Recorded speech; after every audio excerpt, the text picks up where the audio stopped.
নিয়ে রাজনীতি করতেছে, সে কেন অমুক ব্যানার করলো, সে কেন নিজের সংবর্ধনা নিল, আমি তো নিজের সংবর্ধনা হয়নি, প্রত্যেক কর্মীর টাকা দিয়ে আমরা সংগঠন করেছি, এখন কেন কেন্দ্রীয়ভাবে স্পন্সর্ড হবে বা এক জায়গায় একজন স্পন্সর্ড করে তার নামে কেন ব্যানার হবে, এই সমস্ত ফালতু কথা যত আপনারা বলবেন তত সংগঠন ভেঙে পড়বে খুব সহজে।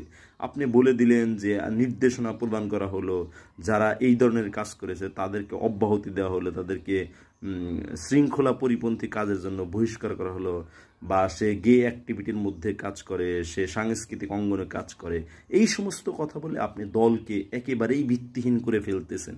এই সমস্ত কথা যে সমস্ত নেতারা ফেসবুক স্ট্যাটাসে বিভিন্ন প্ল্যাটফর্মে বলতেছেন, সেই সমস্ত নেতার বিরুদ্ধে সবার আগে স্টেপ নিতে হবে, না হলে আপনারা জনগণকে কানেক্ট করতে পারবেন না। জনগণ যেটা চায় সেটা হলো ইনক্লুসিভের রাজনীতি, সকলেই সকলের কথা বলবে, কিন্তু সেটা সৎ ও ন্যায়ের ভিত্তিতে কথা বলবে।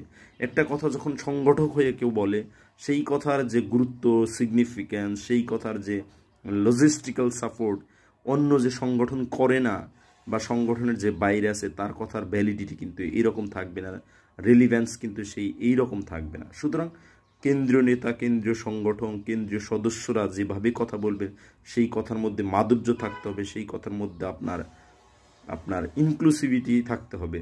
আদারওয়াইজ আপনি নতুন রাজনৈতিক বন্দোবস্তের কথা বলে যে রাজনৈতিক দলের আত্মপ্রকাশ ঘটালেন, সেই নতুন রাজনৈতিক বন্দোবস্ত কিন্তু থাকবে না। জাসদ যেমন একেবারে আস্থা করে নিক্ষিপ্ত হয়েছে, এইরকম নিক্ষিপ্ত হওয়ার সম্ভাবনাও কিন্তু অনেক প্রকট আকারে আছে। সুতরাং জাতীয় সমাজতান্ত্রিক দল থেকে শিক্ষা নিন, ছাত্রলীগ থেকে শিক্ষা নিন। আমি তো মনে করি শেখ হাসিনা থেকেও শিক্ষা নেওয়ার আছে।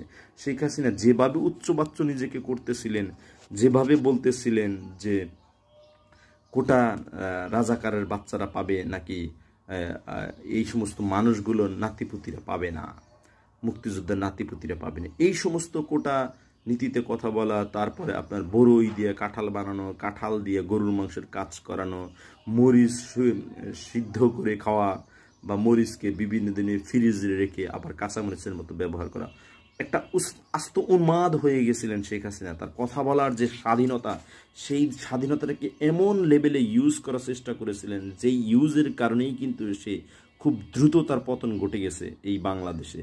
এমন কি পতন ঘটেছে, সেই পুলিশকে সে যেভাবে ব্যবহার করেছে, বিভিন্ন শৃঙ্খলা বাহিনীকে, আইন শৃঙ্খলা বাহিনীকে যেভাবে সে ইউজ করেছে, যার কারণে কিন্তু তারা আজ পর্যন্ত মনোবল দাঁড়াতে পারেনি।